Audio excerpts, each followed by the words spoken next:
Hello dear students, welcome you all. In this lecture I am going to discuss about the Meson theory of nuclear forces. Meson theory of nuclear forces. This is also known as the Yukawa theory of nuclear forces. Right? It is named after Japanese physicist Hideki Yukawa. Hideki Yukawa. Right? It was given by this Japanese physicist Hideki Yukawa in 1935. It is also called as a Yukawa theory of nuclear forces. Now, we know very well that with the establishment of proton neutron theory of nuclear forces, there was a big question mark that how the proton stay together inside the nucleus, because we know the protons are positively charged particles, so they should repel each other, right? So the stability of the nucleus was not possible, because how these all protons can come together inside such a small size of the order of 10 raised to power minus 15 meter. So this was a big question mark on the proton neutron theory. We know very well that this theory came into existence after the discovery of a neutron by James Chadwick in 1932. Earlier we have proton electron theory of nuclear forces, atomic nucleus, right, into existence. But with the discovery of neutron in 1932, the proton electron theory was discarded and we got the new theory of atomic nucleus, that was a proton neutron theory. Now, according to this proton neutron theory, the atomic nucleus contains protons and neutrons. I am drawing you the pic of atomic nucleus.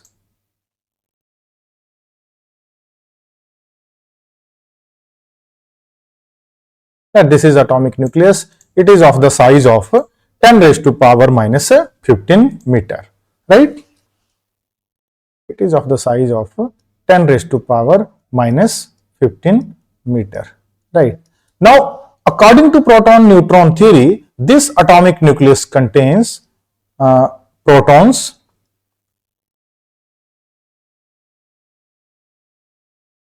neutrons and neutrons.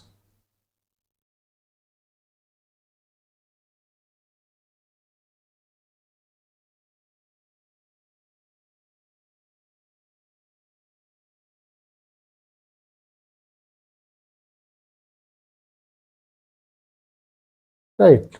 So this was the proton neutron theory, right? Now the big question was that how these positively charged protons come together inside this small volume, right, or this small size nucleus,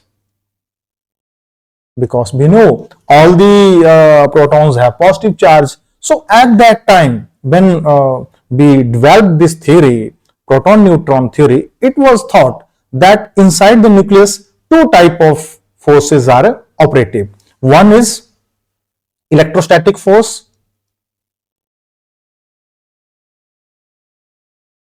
and the second is a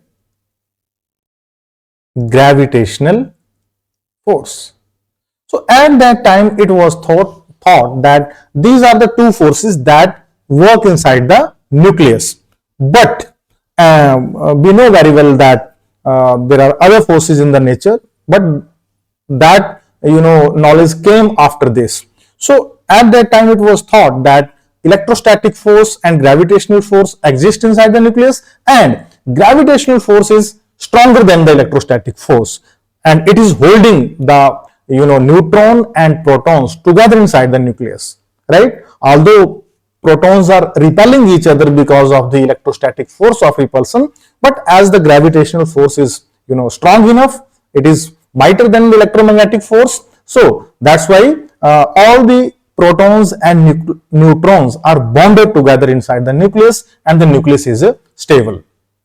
But this explanation was not going to stay for a long time, because when the strength of these two forces, that is electrostatic force and gravitational force, when this strength magnitude was compared theoretically and experimentally, then it was found that the electrostatic force is nearly 10 raised to power 36 times stronger than this gravitational force, right? So now when this fact was established, right, then the big question arise, that then how this nucleus is stable, what type of force is holding these nucleons together inside the nucleus, because now the gravitational force is not going to handle or counter the electrostatic force. It is very highly stronger than the gravitational force, 10 raised to power 36 time approximately.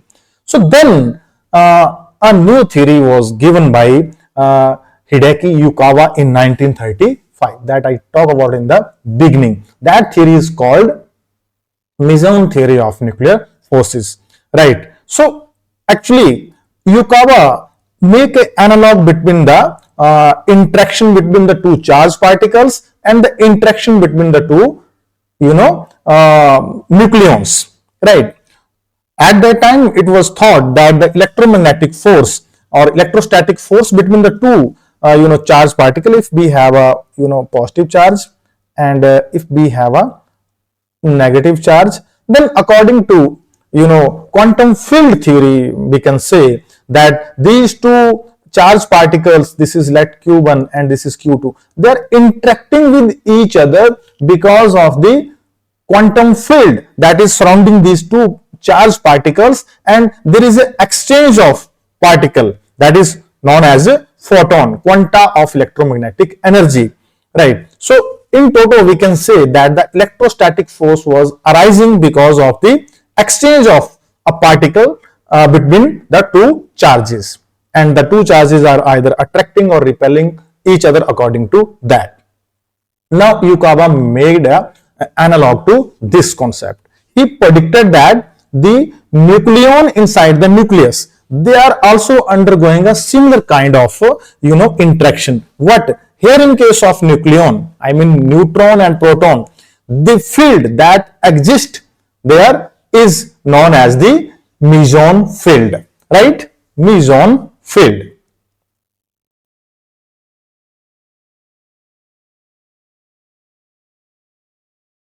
Yukawa suggested that all the nucleons, whether it is neutron or proton, they are surrounded by the meson field, and when the two nucleon came close to each other, very close to each other, then there is an exchange of a virtual particle, right? That particle is known as a meson between the two nucleons, and due to that these two nucleons stay together inside the nucleus, right? So this was the concept of Yukawa, where he has made analog between the electrostatic force and I can say nuclear force, right? So he said that the nuclear force is arising because of the exchange of these meson particles between the two nucleons due to the presence of meson field, right?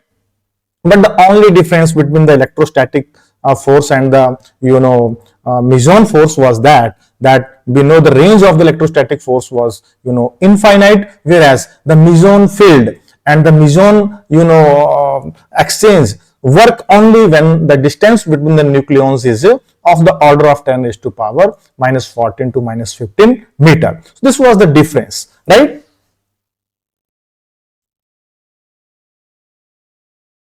Yukawa also made a prediction about the existence of potential that is known as Yukawa potential between the two nucleons because of the existence of meson field. It was also analogous to the existence of electrostatic potential. So according to Yukawa, that potential, that is known as Yukawa potential, that is expressed as U is equal to minus G square into exponential of R upon capital R divided by R, right? This was the expression, theoretical prediction for the existence of potential, that is called Yukawa potential between the nucleons because of the presence of meson field. Here small r is the distance between the two nucleons, capital R is the radius of the nucleus, and G is a coupling constant. Now the negative sign on this Yukawa potential shows that this potential is attractive. The force is attractive in the nature. The two nucleons attract each other, right? So even we can plot a graph between this potential with respect to distance. I am going to show you here. You can see.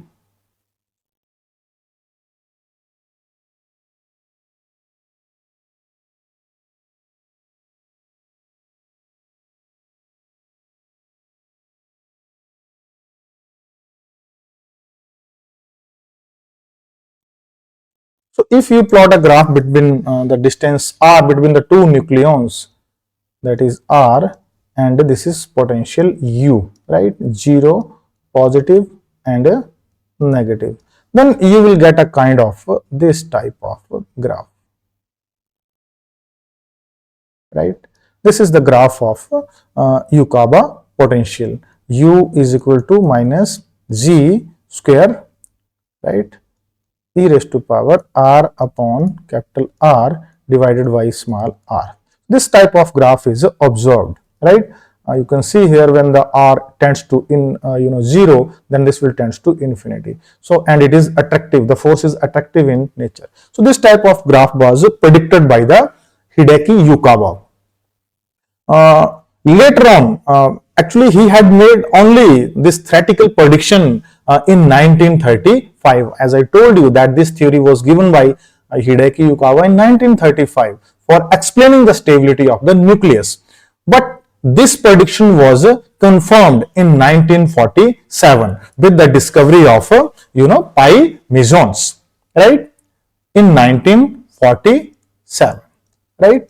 This prediction was confirmed, and the pi earlier they were called as mesons and we were calling it as meson theory, but later on they were named as pi mesons, right, with the discovery, right? And it was also found that these pi mesons are of three types: positive, negative and neutral, right? It was also experimentally confirmed that the mass of these mesons was approximately 270 times mass of electrons, and they have a zero spin, means they were bosons.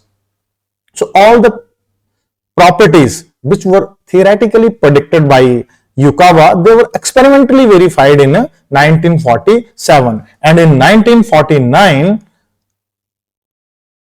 Yukawa was awarded with the Nobel Prize in physics for this meson theory of nuclear forces, right?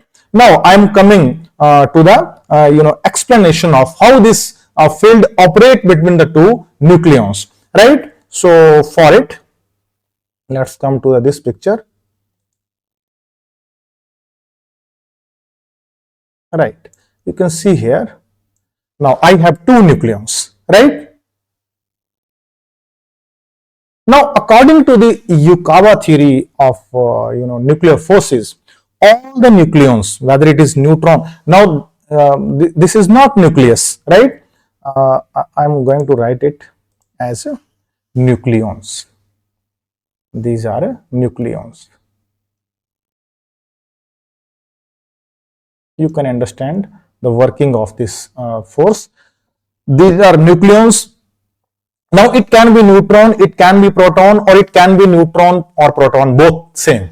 That's why I have made three images, three diagrams here. This is for either neutron proton, this is for proton proton or neutron neutron, and this is for a reverse, either neutron proton or proton neutron, right? Now, according to Yukawa theory of nuclear forces, right, all the nucleons, whether it is neutron or proton, they consist of identical core. You can see here the core of both the all the particles. This is core, right?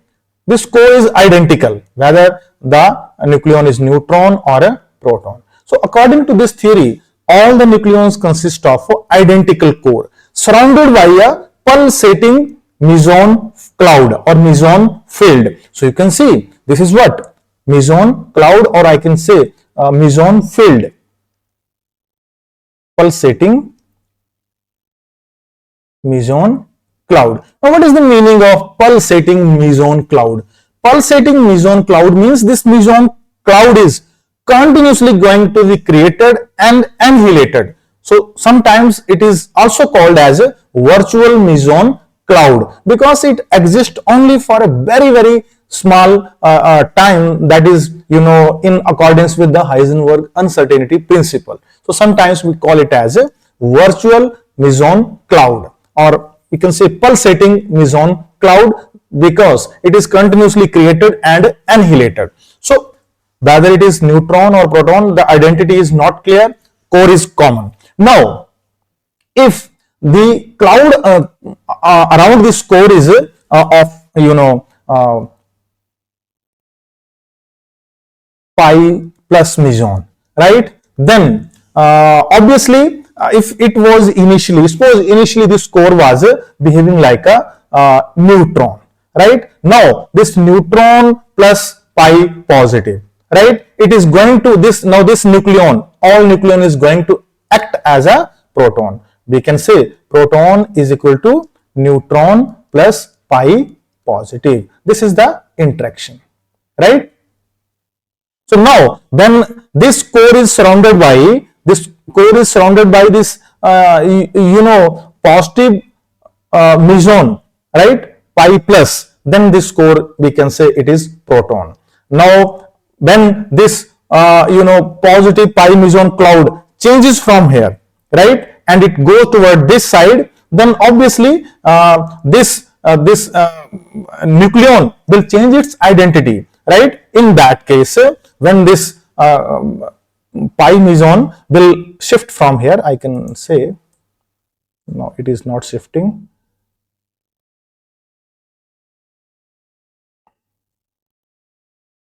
It is not shifting, but we can assume that when this pi meson cloud will shift from annihilate from here and it will appear here, in that case, now this side of nucleon will become proton and this will become neutron. So this process will continue. These nucleons and protons will keep on changing their identity. I have written here that proton changes into neutron plus pi positive, or we can say neutron plus pi positive, that will become proton. So due to this continuous creation and annihilation of these clouds, we can say the proton and neutron are continuously changing their identity and they are sticking together, staying together, holding together, right?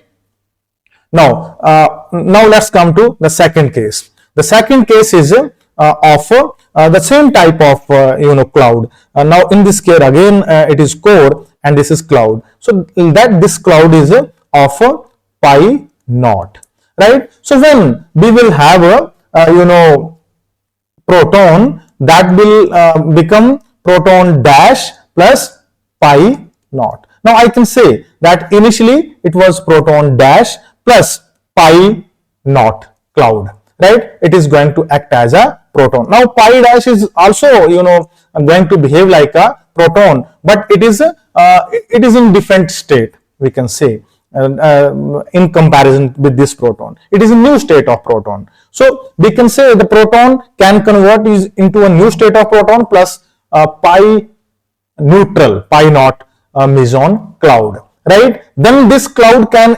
annihilate from here and it can shift toward this side. So in that case, when it will shift toward this side, then we can say this plus this, that will give you proton, right? It will become a proton, right? Earlier it was what? It was a p dash. right? So this process will continue, right? And they will keep on exchanging these pi naught mesons between them, right? There is exchange, continuous exchange of these pi naught mesons. Now the same logic is applied if we have a neutron. The neutron will give you neutron dash plus pi naught, and then neutron dash plus pi naught, that will give you neutron. Here neutron dash is a new state of a neutron. It is also neutron, but it is in a different state. So you can see from the here that neutral pi meson is responsible for interaction between the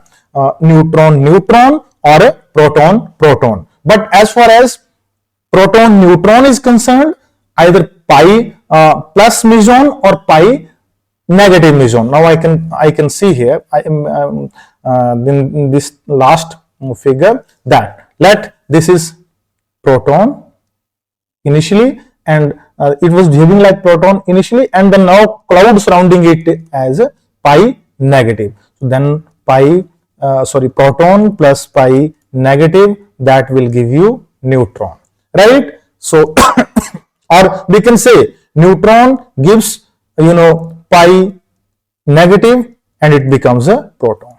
In this way it can be explained.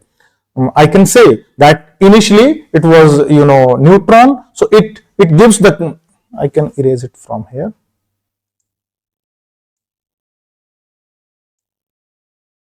That initially it was a neutron, right? So neutron gives pi negative meson cloud around it, right?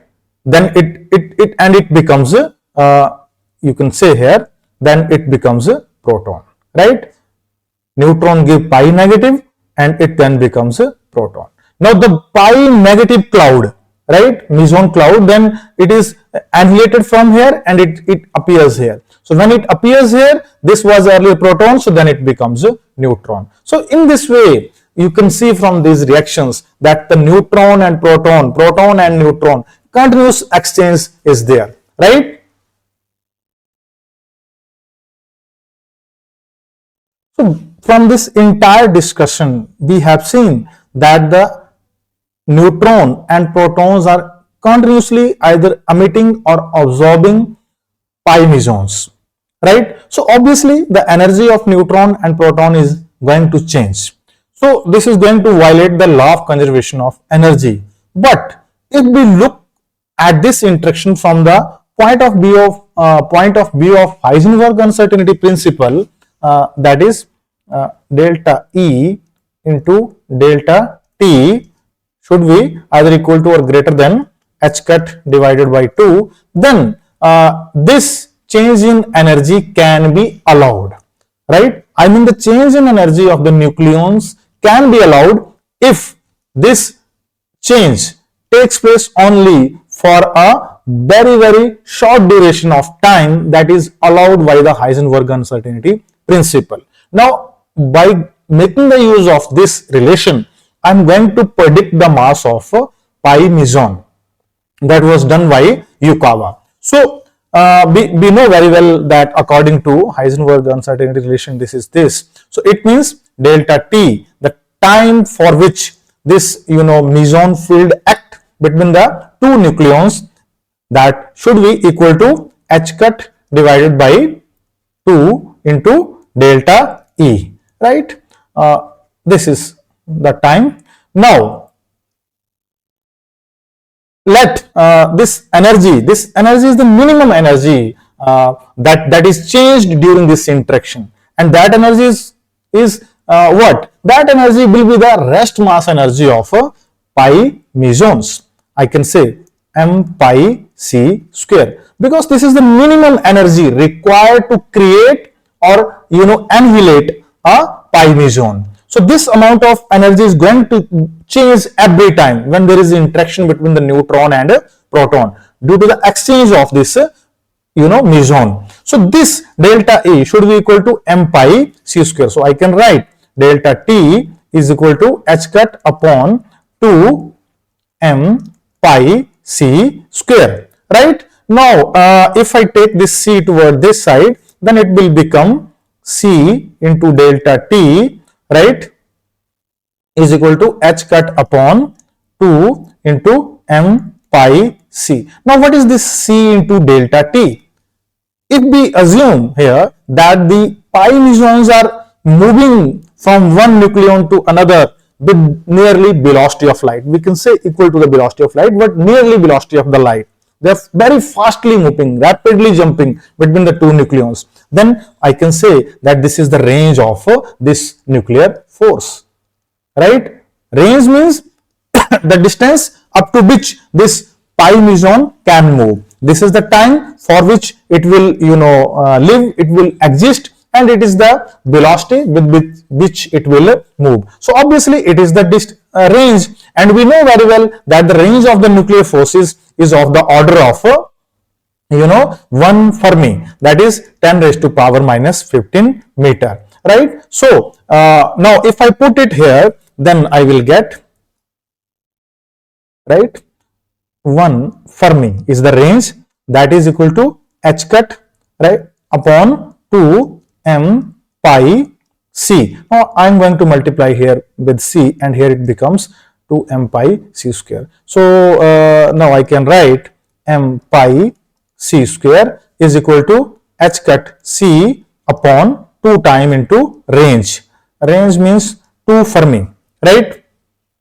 So h cut c upon 2 into 10 raised to power minus 15 meter. So when you will simplify it and put the value of h cut and c, what we will get? We will get the rest mass of pi meson, and when it was calculated, it was found around 100 mega electron volt. So this was the prediction about the mass of pi meson by Yukawa.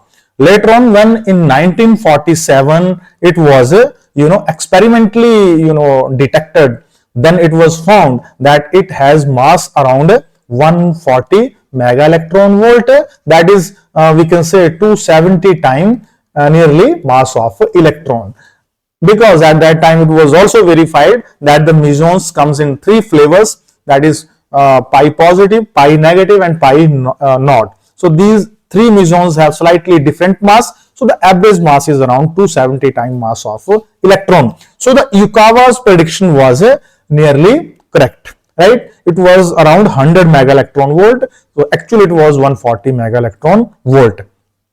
So right, so this was about the prediction of the mass of pi meson, and it was done by making the use of Heisenberg uncertainty principle, that is the uncertainty in energy and uncertainty in time. So I utilized that and drive this result for the rest mass of pi mesons, right? So this is about the Yukawa theory, or we can say meson theory of nuclear forces, right? One thing that I want to tell you, that during this all process, all interactions, the number of neutrons and number of protons remain same inside the nucleus. They are not going to change. Although the neutron is going to convert into new state, or it is going to convert into proton, or vice versa, but the number of neutron and protons is fixed. It doesn't change, right? I'm going to show you an animation from which you can understand it quite easily.